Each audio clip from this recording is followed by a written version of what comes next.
새로운 사람이 와서 대신해 줄 거라고 생각을 했는데 이게 어떻게 보면 그렇게 다르지가 않으니까 되게 그 불만이 생긴 거죠. 그래서 뭐 일각에서는 이게 리더십과 얼라인먼트가 이게 무너졌다. 얼라인먼트라는 거는 이게 조직 내 공동 목표를 이야기합니다.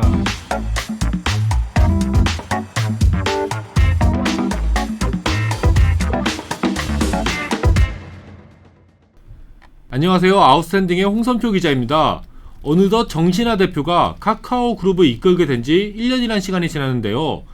정신하 대표가 선임될 당시 카카오는 사법 리스크, 상생 논란, 그리고 실적 하락 등에 시달리고 있었고, 이를 극복할 구원투수로서 정신하 대표가 카카오 그룹의 수장이 됐습니다. 이번 방송에서는 정신하 대표가 과연 지난 1년 동안 그와 같은 역할을 잘 하고 있는지 중간 평가를 해보는 시간을 한번 마련해 봤습니다. 예, 저희 아웃스탠딩의 최용식 기자와 함께 이야기 나눠보도록 하겠습니다. 안녕하세요. 안녕하세요. 예, 바로 시작해 볼게요. 그 정신하 대표가 이제 공식적으로 대표직에 임명된 지 1년이 지난 거잖아요. 그렇죠. 2024년 3월 이게 정기조총회 선임이 됐었죠. 사실 근데 그 전에 이제 12월에 이미 내정됐다는 발표가 됐었고. 그렇죠. 그래서 뭐 다들 아시는 것처럼 카카오가 지난 3년 동안 뭐 24년 기준으로요. 그 3년 동안 리더십 혼란이 굉장히 좀 있었죠. 그 일단 카카오의 전성기를 이끌었던 사람이 여민수, 조수영 이렇게 공동 대표였는데 이들이 이렇게 나가고 나서 남궁훈 대표가 딱 바톤을 이어받게 됐고요. 근데 얼마 지나지 않아 그가 건강상 이유로 이렇게 퇴사를 하고 그 커머스 사업 부문을 이끌었던 홍은택 대표가 이렇게 선임이 됐었죠. 그리고 그분도 뭐 1, 2년도 채 되지 않아 각종 논란에 대한 책임을 지고 물러나기로 했습니다. 그래서 이게 어떻게 보면 다른 사람도 아니고 CEO 자리가 계속 바뀌니까 그렇죠. 내부 혼란이 이렇게 가속화될 수밖에 없고 자연스럽게 뭐 비즈니스에도 악영향을 끼칠 수밖에 없었던 것 같습니다. 네. 확실히 그 말씀해 주셨던 것처럼 대표가 그것도 이제 카카오 그룹이라는 거대한 이제 선단을 이끌고 있는 선장을 넘어서 뭐 함대 사령관이라고 해야 될까요? 그런 분들이 막 1년 만에 바뀌고 막 그러니까 굉장히 리더십 때문에 조직이 갖고 있는 그 잠재 성장 승률을 제대로 끌어올리지 못했다. 약간 이렇게 생각이 들더라고요. 그렇죠. 이게 가장 큰 문제가 회사의 비전과 방향이 계속 바뀐다는 게 문제인 것 같아요. 당연히 내부 구성원 입장에서는 혼란스러울 밖에 없죠. 특히 카카오의 경우 전문 경영인의 그런 역할이라든지 권한이 좀 센 편인 것 같고요. 좀 여러 김범수 창업자님이 좀 약간 위임하시는 경영자 스타일이시잖아요. 그렇죠. 예. 그렇고 또 무엇보다도 좀 대표로 온 분들이 개성이 좀 강한 분들이 많이 왔었거든요. 임지훈 대표 때부터 쭉 보면. 그래서 이게 계속 바뀌니까 구성원으로서는 이게 혼란스러울 수밖에 없죠. 이게 가장 컸던 게 남궁훈 대표님 시절이었던 것 같아요. 딱 오고 나서 주가를 내가 얼마까지 올리겠다 뭐 이런 얘기도 하고 그거 못 올리면은 그 연봉 안 받겠다고 하셨잖아요. 네. 하기도 하고 그래서 강한 추진력을 보여줬고 또 세상은 앞으로 메타버스로 이렇게 갈 것이다. 여기 우리는 올인해야 된다. 그리고 이런 시대에 이제 조직원들은 굳이 회사에서 나올려서 일할 필요가 없다. 각자 재택근무하면 된다. 뭐 이런 얘기를 했었는데 다 뭐 약속을 지키지 못했죠. 그리고 재택근무도 얘기했다가 나중에 철회를 금방 했거든요. 그래서 그 남궁훈 대표님이 얘기하고 본인이 철회한 건가요? 그렇죠. 예. 그래서 이 과정들이 있었기 때문에 구성원으로서는 당연히 좀 뭐랄까 혼란스러울 수밖에 없고 그리고 무엇보다도 대표만 바뀌는 게 아니라 대표가 바뀌면 이렇게 보좌하는 스텝 대통령 바뀌면 청와대 사람들 딱 물갈이 되는 거죠. 똑같죠. 뭐. 그래서 최상단이 그냥 싹 바뀌는 거거든요. 뭐 그룹으로 치면 뭐 기조실, 그렇죠. 비서실, 뭐 미전실 이런 사람들이 싹 다 바뀌는 거잖아요. 그렇죠. 이게 사실은 한 번 바뀌는 것만 하더라도 몇 달의 그런 적응 기간이 필요합니다. 그리고 뭐 정말 어느 정도 이제 시간이 필요한 거죠. 그에 대해 적응할. 근데 이것조차도 잘 진행되지 않으니까 당연히 뭐 내부 구성원의 사기 저하는 물론 시장에서도 계속 의구심을 바라보는 거죠. 그래, 니들 대체 전략이 뭐야? 니들 방향이 뭐야? 잘할 수 있어. 이거를 시장은 계속 이렇게 어떻게 보면 그 디맨드를 하잖아요. 근데 여기에 대해 대답을 못 하니까 계속 카카오 입장에서는 굉장히 좀 악재였던 것 같습니다. 예. 그래서 이제 정신하 대표라는 어떻게 보면 약간 기존의 그 카카오 주류들하고는 좀 약간 성향이 좀 차이가 나는 그렇죠. 그런 분이 CEO로 임명됐을 때 약간 기대감도 높았고 또 그에 비례해서 약간 잘하실 수 있을까, 잘할 수 있을까 이런 우려도 높았던 게 사실이잖아요. 그렇죠. 그래서 뭐 예전에 선표님이 방송했던 것으로 예. 기억이 나는데요. 그래서 정신화 대표의 경우 그 벤처 캐피탈에 수장을 했었던 카카오 벤처스라는 예. 그 내부 자회사였죠. 이렇게 그걸 그 대표로서 역할을 좀 했었죠. 이 점에 있어서는 좀 기대할 만한 부분이 있죠. 아, 이게 좀 최신 트렌드에 예민하니까 변화와 혁신을 이끌만하다라는 그런 부분이 있고요.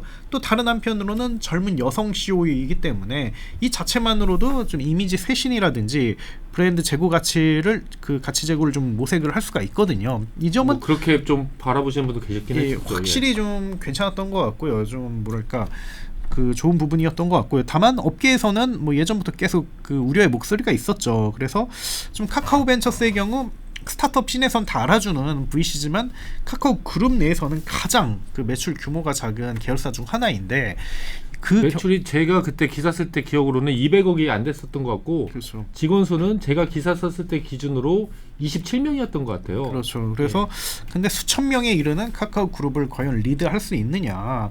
뭐 근데 더구나 그 정신화 대표는 본사에 재직한 경험이 없거든요. 그렇기 때문에 더욱 여기에 대해서 좀 의구심이 들 수가 있었고, 그리고 무엇보다도 카카오는 뭐 지금은 좀 바뀌긴 했지만 뭐 어느 정도는 흔히 말하는 브라더 리더십이라고 해가지고 김범수 창업자를 정점으로 이들의 그 특별한 관계를 가진 사람들이 임원으로 있거나 아니면 창업 공신들이죠. 그래서 자회사 대표로 있고 이들이 여전히 그 파괴력을 그 리더십을 가지고 있는 상황이거든요. 그래서 이 키라성 같은 사람들을 과연 통제할 수 있을까? 뭐 그러니까 정신화 대표가 제 기억으로는 그때 이제 카카오 대표 막 임명되고 그랬을 때가 카카오에 합류한 지 10년 정도 됐었던 시점이고 거의 이제 그 벤처 쪽에 계셨잖아요. 그렇죠. 그래갖고 그때 이제 저하고 용식님하고도 얘기하고 막 그랬던 게 약간 이 외부에서 어떻게 보면 좀 다른 부류의 다른 종류의 그 경영자가 이 진짜 김범수 창업자와 함께 이 카카오 그룹을 만들어 왔던 그 삼국지로 치면 이제 관우 장비 뭐 하우돈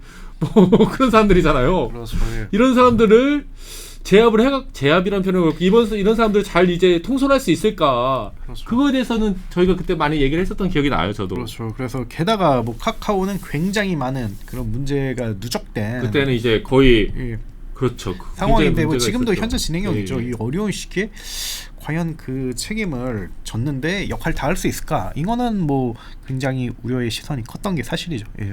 그러면 이제 정신화 대표가 조직에 딱 이제 그 3대 사령관이 됐을 때 제일 먼저 딱 그 착수한 일은 어떤 건가요?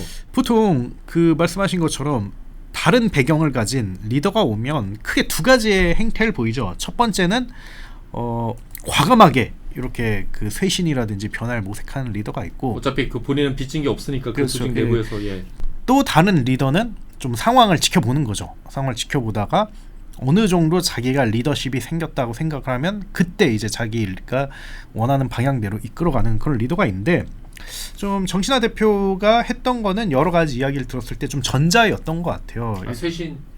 그죠. 과감한 쇄신 처음부터 해서 기존의 카카오의 조직 체계에는 부문장들이 존재했거든요. 예. 부문장들이 각 사업 부문별로 이렇게 독립적인 그런 조직이라든지 그런 인력들을 이끌고 핵심 사업들을 이렇게 수행하는 거였고, 그 밑으로 실장, 팀장, 파트장이 있었거든요. 그래서 이들과 함께 그런 움직이는 그런 존재였는데, 이걸 과감하게 딱 두 개로 이렇게 나눴거든요.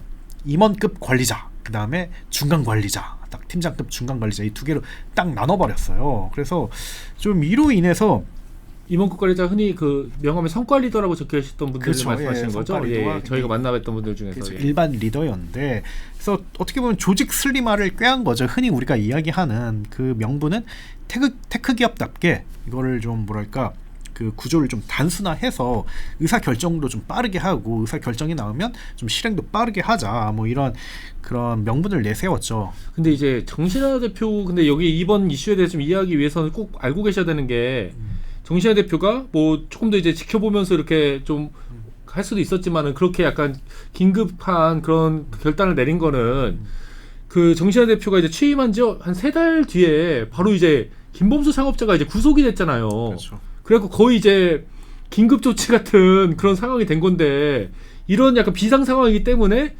오히려 좀 약간 조직 쇄신을 위해서는 좀 뭐 온건한 방법으로는 좀 안 될 수도 있고 좀 약간 충정요법을 써야 되는 거 아닌가 이런 부분도 좀 있지 않았을까요? 너무 그 엄중한 시기에 본인은 왜냐면 김범수 창업자가 옆에 있는 상태에서 이제 조직을 좀 개혁할 줄 알았는데 총수가 갑자기 이제 그 구치소로 가셨으니까 그 한 3개월 정도 계셨잖아요. 3, 4개월. 그렇죠. 그래갖고 좀 더 극약 처방을 쓴 거 아닌가 하는 생각도 좀 들기도 해갖고요. 그게 뭐 시선에 따라 다르게 볼 수 있고 근데 결국 결과론적인 것 같아요. 예. 그렇게 해서 장악에 성공하면 다행인 거고 근데 장악이 안 되면 굉장히 머리가 아파지는 거고 또 이 방법이 아니라 그냥 뭐랄까 친분이라든지 아니면 개인적인 라포를 통해서 뭐 시간을 갖고 이렇게 하는 것도 뭐 잘하면 되는 거고 또 잘 안 되면 어떻게 보면 쇄신 못했다 욕 먹는 거고 이런 좀 과정인 것 같아요. 그래서 결국 좀 결과를 봐야 될 것 같은데 그건 좀 나중에 제가 설명을 좀 드리도록 하고요.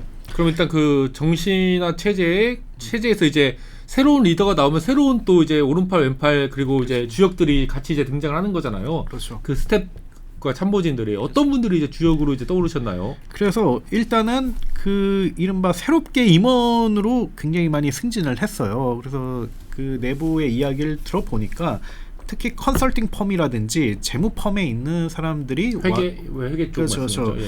그래서 실세로서 역할을 하고 있다. 그래서 정신화 대표가 이제 방향이나 이런 걸 전략을 구상을 하면 이들이 실무자로서 그런 역할을 해주는 거죠. 이걸 구체화하고 밑에 있는 사람들에게 이렇게 넘기는 거죠. 그래서 그 아무래도 정신화 대표 본인 스스로가 컨설팅 펌 출신이잖아요. BCG 출신이죠. 예, 그래서 직능과 강점을 살리려고 했다 이런 평가가 나오고 있고 그러면 기존 부문장들은 어떻게 됐냐 뭐 여기에서 저희가 그 생각을 해볼 수가 있는데 권한이 굉장히 낮아졌다고 하더라고요. 그래서 뭐 이들 중 일부는 뭐 계속해서 성과 리더로 남거나 아니면 성과 리더 중에서 핵심 부문에 남는 분들도 있는데 또 그렇지 않은 분들도 존재한다고 하더라고요. 그리고 그와 함께 하고 있던 스태프라든지 아니면 임원들도 동시에 이렇게 그 핵심에서 밀려나면서 이게 어느 정도 내홍을 좀 그 이끌었다 이렇게 이야기를 하고 그러면 부문장과 정신화 대표의 관계는 어떻게 되냐 뭐 이런 걸 약간 봤을 부문장들이 이제 약간 힘이 약화되고 어떻게 보면 그렇죠. 한직 같은 그런 그렇죠. 취급을 받게 됐다는 말씀이신 거잖아요. 예, 지금. 그래서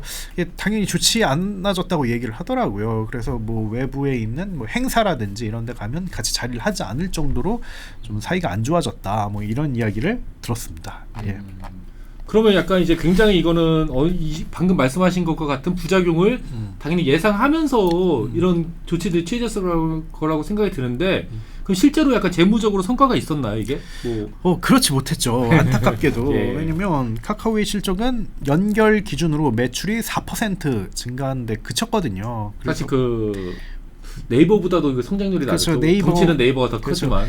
흔히 네이버, 쿠팡, 카카오를 이렇게 이제 빅테크 기업으로 예. 분류를 하는데 가장 성장성이 낮은 그런 그 결과를 냈고요. 영업이익은 오히려 역성장을 했어요. 예. 줄었어요. 그래서 뭐 별도 기준으로는 더더욱 좋지가 않고요. 그래서 좀 이걸 두고 굉장히 좀 복잡하게 판단을 낼 수가 있죠. 뭐 첫 번째로 생각할 수 있는 거는 리더십 1년 교체 1년 만에 뭐 이런 걸 뭐 어떻게 다 바라냐. 그리고 그때는 상황이 안 좋았지 않았냐. 뭐 여러 가지 이슈로 그렇기 때문에 여기에 대해 책임을 묻는 거는 합당하지 않다라는 의견도 있고요. 근데 또 다른 한편으로는 카카오 정도 경우는 사실은 뭐 주력 사업들이 다 안 되고 있는 건 아니거든요. 그렇죠. 뭐 카카오톡 잘 되고 있고 모빌리티도 어느 정도 성과를 내고 있고 뭐 이렇기 때문에 어떻게 보면 자체 구력만으로도 이렇게 성장이 가능 관성만으로도 말씀하신 거죠. 성장이 가능하고 수익성 개선이 가능한 회사인데 그리고 지난 몇 년 동안 실제로 그래 왔는데 근데 이게 어떻게 보면 사상 최악의 실적을 맞게 된 거는 분명히 대표로서 책임이 있다. 대표가 잘했으면 아마 그걸 막을 수 있었을 것 같다. 만약에 뭐 실적이 막 이렇게 떨어지고 있는 회사가 딱 와서라고 하면 좀 뭐랄까 대표의 책임을 묻기 애매할 수가 있고 좀 더 시간을 줘야 될 수도 있고 물론 그럼에도 불구하고 이렇게 올려내는 게 대표이기도 합니다. 사실은. 근데 어떻게 보면 좀 이렇게 서서히나마 증가하고 있는 성장성이 보이고 있는 그런 회사임에도 불구하고 실적을 내지 못했다는 거는 분명한 책임이 있다. 뭐 이런 이야기가 있는데 어쨌든 저는 둘 다 맞는 이야기라고 생각을 합니다. 그렇기도 하고 제가 뭐 편들어드리는 건 제가 원래 남편 들어드리는 사람이 아니긴 한데 그 총수 구속이라는 그게 좀 크지 않았을까? 왜냐면 삼성이라든지 그런 데도 사실은 큰 대기업들 뭐 카카오도 크지만은 총수가 그렇게 구치소에 가 있으면은 사실 좀 굉장히 경영에 부담적인 측면이 많이 있잖아요. 근데 뭐 삼성전자는 그래도 성장을 했죠. 그 시기에 아마 2008, 9년으로 제가 뭐 기억하는데 이건희 회장이라든지 네, 그럼에도 성장을 했죠. 그래서 근데 어쨌든 뭐 그래도 이제 용신이 봤을 때는 예. 뭐 그렇게 그런 악재가 있긴 하더라도 그래도 충분히 잘하는 경영자가 왔었으면은 조금 더 다른 결과를 내놨을 수도 있을 거다. 이렇게 아니요. 그러니까 둘 다 맞는 이야기지만 근데 우리가 어쨌든 중요한 건 1년이 지난 거잖아요. 예. 그 앞으로 2년이 남은 건데 예. 임기가 그 2년 동안 희망적인 부분을 보여주면 저는 괜찮다고 생각을 하거든요. 근데 과연 희망적인 부분을 보여줄 수 있을까? 이게 좀 되게 어려운 부분이고 왜 그 어렵게 생각하시는 거예요? 그거에 대해서는.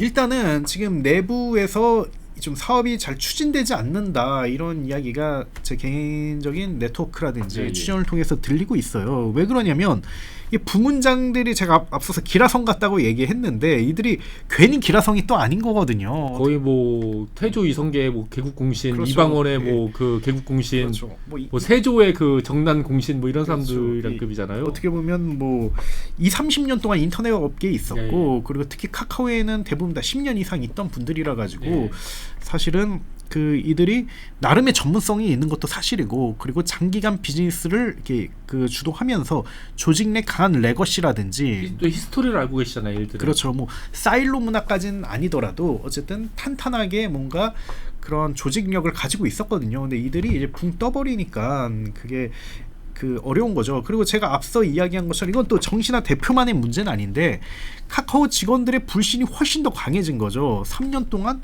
어떻게 보면 속된 말로 이렇게 조직이 흔들리고 무너지는 걸 봤는데 속된 말로 개판되는 걸 봤는데 여기서 좀 새로운 사람이 와서 쇄신해 줄 거라고 생각을 했는데 이게 어떻게 보면 그렇게 다르지가 않으니까 되게 그 불만이 생긴 거죠. 그래서 뭐 일각에서는 이게 리더십과 얼라인먼트가 이게 무너졌다. 얼라인먼트라는 거는 이게 조직 내 공동 목표를 이야기합니다. 그래서 조율하고 같이 이제 합심해갖고 그렇죠. 진격해 나가는 거잖아요. 그래서 상당수의 실무진들은 좀 혼란을 느끼고 있고 그리고 경영진은 물론 임원들을 그렇게 신뢰하지 않고 있다. 그래서 조직 내 권위가 없고 한마디로 말해서 영이 없다. 뭐 이렇게 영이 서지 않는 영이 거죠. 서지 않는다. 뭐 이런 이야기를 하는 거죠. 그래서 제가 앞서 이야기한 것처럼 뭐 부문장들을 뭐 어느 정도 좀 축소시키고 뭐 힘을 낮추는 건 오케이. 그럼 대안을 만들어야 되는 거잖아요. 근데 대안으로 만들어낸 이게 본인들이 이렇게 영입한 임원들이라든지 아니면 내부에서 이렇게 승진시킨 임원들이 좀 뭐랄까 제대로 좀 못했던 거죠. 뭐 사실 근데 그 컨설팅 펌이라든지 회계 펌 출신 분들을 많은 기대를 안고 영입한 경우가 많이 있잖아요. 그렇죠. 기업들이 뭐 IT 기업뿐만 아니라 대기업들이라든지 그런데 그 중에서 뭐 적지 않은 또 수가 그분들이 이제 컨설팅 회사에 있었을 때는 진짜 좋은 아이디어도 많이 내주시고 그랬는데 막상 또 실무를 이끄는 거는 좀 다른 문제라고 말씀하시는 분도 많이 계시더라고요. 또 이제 임원이면 또 조직을 또 장악하고 이끌어 나가야 되는데 그렇죠. 그게 사실은 이제 쉽지는 않죠. 사실 외부인이 이렇게 와갖고. 그렇죠. 그래서 물론 뭐 이거를 뭐 성장통이냐 아니면 불필요한 그런 경쟁력 악화냐라고 이렇게 볼 수가 있는데 모르죠. 사실 이제 지켜봐야 되고 또 1년 만에 뭐 이렇게 됐다고 해서 평가한 건 이르긴 한데 어쨌든 이게 조직원들의 좀 신뢰라든지 사기에 상당한 악영향을 줬다라고 볼 수가 있습니다. 예. 그렇다면 근데 최근에 굉장히 그 카카오에서 약간 눈에 띄는 하나의 인사가 있었잖아요. 외부 그렇죠. 인재 영입. 사실 그냥 인재라기보다는 외부에서 보면 어떻게 되게 좀 거물급 인사를 한 분 영입을 한 건데 이 홍민택 CPO의 영입도 약간 이런 정신화 체제에 대한 뭔가 보완성 성격의 조치인지 어떻게 생각하세요? 일단 거기에 그 내부 이야기를 좀 들었어요. 말씀하신 것처럼 그 제품 조직을 신설했고 원래는 이게 뭐 기술, 광고, 커머스 이게 막 제각각이었거든요. 이게 하나의 딱 조직으로 모아졌어요. 그리고 그 수장으로서 홍민택 CPO가 이렇게 영입이 됐습니다. 그래서 그가 사실상 2인자라고 봐도 되는 자리인 건가요? 그렇죠. 예, C레벨 거의 카카오에 C레벨이 없는데 네. 확실한 C레벨이고 그리고 2인자라고 봐야죠. 그래서 걔가 그 김범수에 이은 2인자, 김범수 창업 창업자에 이은 이인자가 아니고 정신화 대표에 이은 그렇죠. 지금 공식 직제로는 이인자란 말씀이신 그렇죠. 거잖아요. 그래서 2인자라고 봐도 과언이 아니다. 뭐 그거는 뭐 카카오 측에서도 뭐 유의미한 인사라고 C레벨에 대한 뭐 이렇게 이야기를 해줬고요. 뭐 널리 알려진 것처럼 그는 뭐 삼성전자와 토스를 거쳐서 토스뱅크 초대 은행장을 은행장도 했었죠. 출신이시네요. 예, 했었죠. 30대. 예, 그러니까 30대 은행장이면은 그렇죠. 그래서 그가 확실히 뭐 실력이 있다는 거야. 뭐 스타트업 신인 사람들은 다 아는 거고요. 그리고 지금 카카오톡이 좀 위축될 수 있다 이런 얘기가 있거든요. 왜냐면 뭐 외산 플랫폼의 뭐 공세라든지 그리고 로컬 시장의 갇힌 한계라든지 그래서 여기서 어떻게 보면 자칫 위협을 받을 수 있는 카카오톡을 디벨롭 시키는 고도화 시키는 그런 미션을 받은 거죠. 그리고 또 홍민택 CPO의 경우 김범수 창업자와 연이 없었다고 하더라고요. 그래서 이게 또 눈에 띄는 인사라고 볼 수가 있었고, 그래서 이걸 두고 좀 그 내부에서도 해석이 여러 가지라고 하더라고요. 그래서 이걸 어떻게 바라봐야 되냐. 근데 좀 앞서 이야기해서 당연히 근데 이거 제가 말 끊는 것 같긴 했지만 궁금하실 분도 많으실 것 같아서 근데 이 정도 급의 인사 영입은 창업자의 의중이 들어가 있는 거라고 봐야 되는 거죠. 100%라고 봐야 되고요. 예, 이거는 그냥 뭐 예. 그냥 자기들끼리 모여 앉아갖고 한 명 좋은 분 데리고 오자 이렇게 해서 이루어질 수 있는 수준의 인사가 아니라는 말씀이신 거잖아요. 그렇죠. 예. 그래서 좀 이걸 두고 일각에서는 창업자가 현재 조직 내 진통을 좀 해소하고 현재 리더십을 보완하기 위해서 런닝 메이트로 이렇게 붙여준 것이다라는 그런 분석이 내부에서는 좀 나오고 있고요. 그러면 정신화 대표는 어떻게 되는 거냐, 뭐 이렇게 사람들이 관심을 가지고 있는데 또 흥미로운 건 제가 제품 조직을 이렇게 통합했다고 했잖아요. 지금 카카오가 가장 지금 신경 쓰는 게 AI인데 AI 조직도 이렇게 통합을 했다고 하더라고요. 그 CPO 산하예요? 아니요, 그거는 이제 별도로. 그래서 그거를 좀 정신화 대표가 맡아서 운영한다라고 합니다. 그래서 정신화 대표의 가장 큰 숙제는 좀 인공지능과 미래 사업에 이렇게 집중을 한다. 그래서 근데 어쨌든 흥미로운 점은 이렇게 이 굉장히 많은 일들이 불과 1년 만에 일어났다는 거, 이게 좀 여러 가지로 좀 의미심장한 대목이 아닌가 생각을 조금 합니다. 더 넓게 잡으면 내정됐을 때까지 하면 한 1년 5개월, 1년 4개월 사이에 지금 심사 진짜 숨바꾸게 리더십에서 여러 가지 변화들이 그렇죠. 일어나고 있었던 것 같은데. 그래서 뭐 지금까지 이야기한 것만으로는 뭐 정신화 대표가 얼핏 듣기에는 뭐 좀 내부 통제 실패하고 신임을 받지 못해서 누가 온다 뭐 이렇게 해석할 수 있는데 뭐 그 정도까지는 아닌 것 같고요. 근데 너무 이제 확대 해석하지 말자는 말씀이신 거잖아요. 너무 확대 해석인 것 같고요. 다만 좀 아직까지 조직 통제에는 좀 원만히 하고 있지는 않다. 이 정도의 신호나 시각으로 볼 수는 있다고 생각을 합니다. 예. 카카오 측 의견도 좀 들어보셨잖아요. 예. 카카오 측 그렇죠. 제가 아는 그분이랑 보통하셔갖고 그래서 뭐 이야기를 좀 나눠봤는데요. 근데 한마디로 이야기하자면 너무 이거는 과하게 해석할 필요 없다. 사실 조직 내에서 내홍이나 아니면 갈등은 모든 조직이 다 일어나는 건데 뭐 네이버도 일어나고 스타트업은 훨씬 더 심한데 맞아. 카카오만 이렇게 딱 보는 것은 좀 합리적이지 않다. 그리고 무엇보다도 근데 뭐 이 점에 대해서는 좀 수긍하는 뉘앙스였어요. 1년간 조직 개편으로 인해서 좀 혼란이 있었고 불만이 있는 사람들이 있는 건 어느 정도 인정하는 그런 느낌이었고요. 근데 다만 이걸 확대 해석하지 않았으면 좋겠다라고 좀 확고하게 좀 이야기를 했습니다. 그래서 좀 생각을 해보니까 왜 카카오만 이렇게 다들 뭐라고 할까?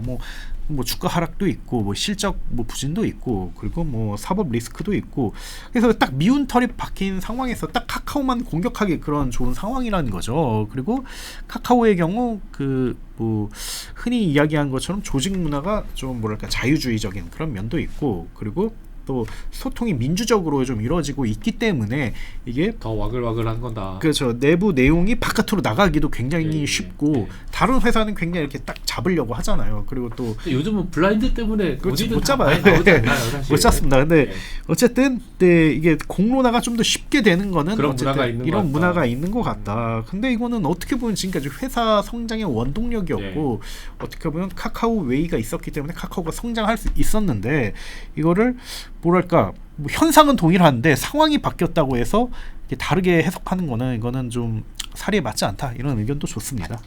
그리고 이제 어제 마침 또 용식님이 이거 관련된 기사를 쓰셨는데 그렇죠. 그러니까 이런 일들이 근데 네이버에서도 좀 비슷하다고 표현해야 되나요? 그러니까 이런 성격의 일들이 네이버에서도 좀 일어나고 있다는 그런 걸 좀 이제 그 말씀해 주시는 기사를 썼잖아요, 한편. 그렇죠.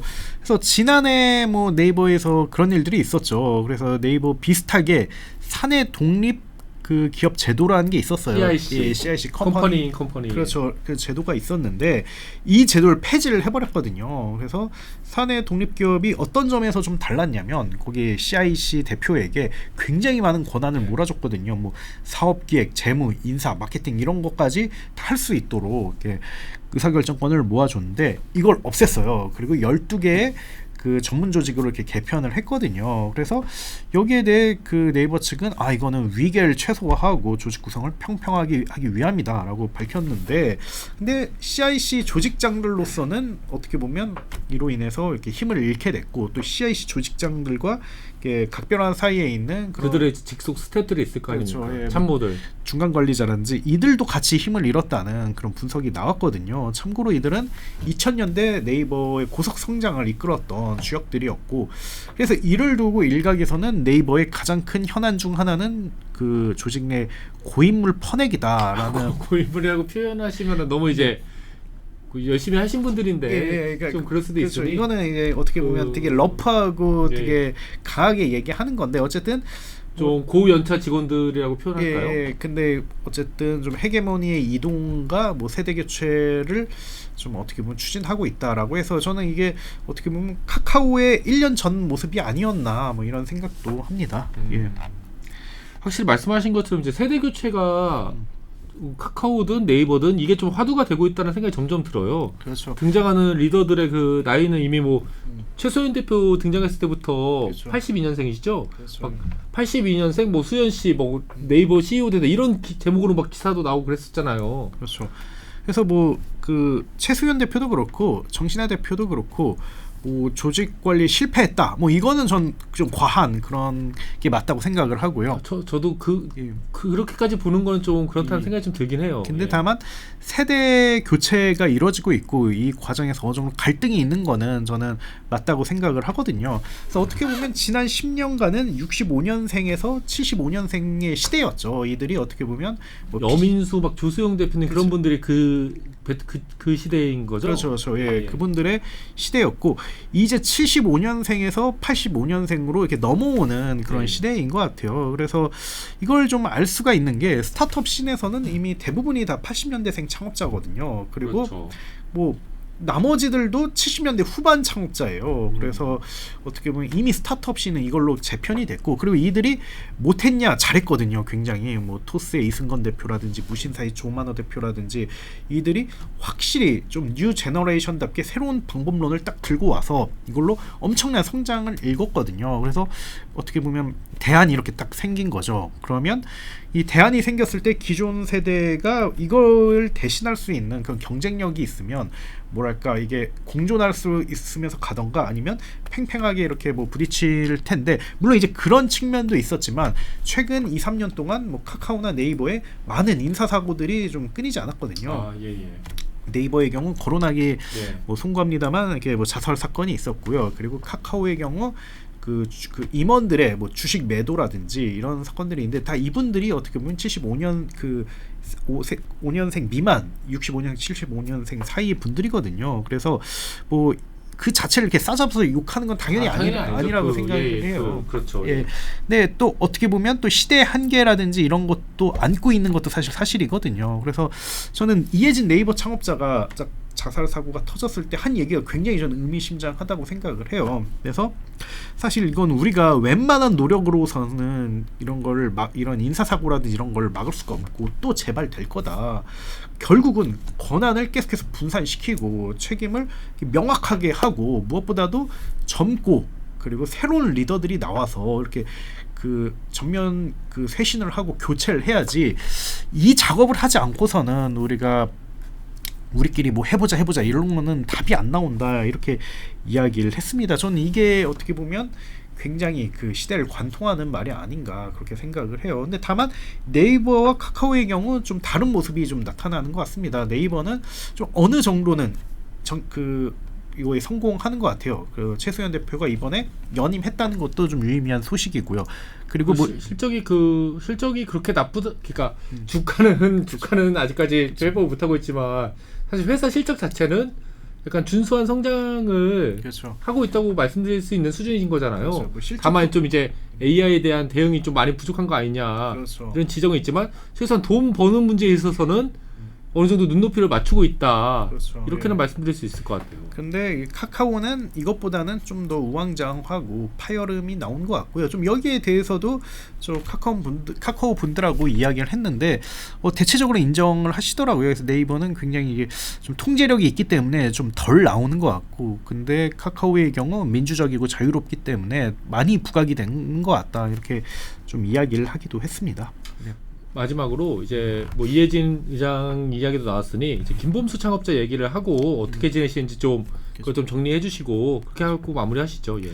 그래서 그가 최근에 굉장히 좀 안타까운 예. 소식이지만 암투병 사실과 함께 CA 협의체 공동 의장에서 내려온다라는 예. 그런 뜻을 밝혔죠. 그래서 이게 근데 좀 여러모로 또 중요한 소식인 게, 지금까지 카카오에 대한 구설수, 뭐 특히 인사 문제의 경우 그 김범수 창업자의 책임을 그렇게 거론하지 않을 수가 없거든요. 뭐 사실은 인사권자가 기용한 사람이 잘 안 되면 사실 인사권자도 책임이 있죠. 예. 인사권자의 책임이 어떻게 보면 더 크다고 할 수도 있고 그 잘못된 인물을 잘못된 포지션에 임명했다고 하면은 그렇죠. 예. 그래서 예를 들면 뭐 대표이사가 자주 교체됐다는 거, 이거는 어떻게 보면 임명권자의 잘못도 크다고 볼 수가 있죠. 그렇죠. 그리고 흔히 이야기하는 지인들을 요직에 앉히는 브라더 경영, 이거는 어떻게 보면 김범수 창업자 개인의 좀 과오가 아니었나, 그렇게 생각을 하고요.